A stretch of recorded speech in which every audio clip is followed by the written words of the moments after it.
Where are you going tonight, Mom? I'm gonna go watch the execution.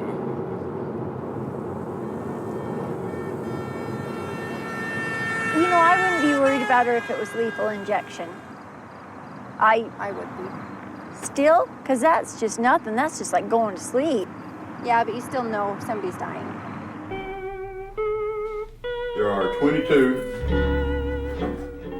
sets of syringes. Seeing what's weird about Jamie is she just barely had to put her dog to sleep. The syringes are tested in line and administered one by one. I think that if that hadn't happened, if Deja was still here, I think Jamie'd be I'd be more comfortable with it. Each syringe is 50 cc's of the chemical drug, and it takes about 8 minutes.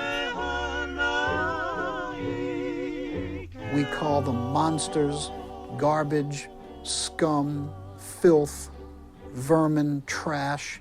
We dehumanize them. So to kill them is not to kill a person. So using the death penalty is not seen as being violent.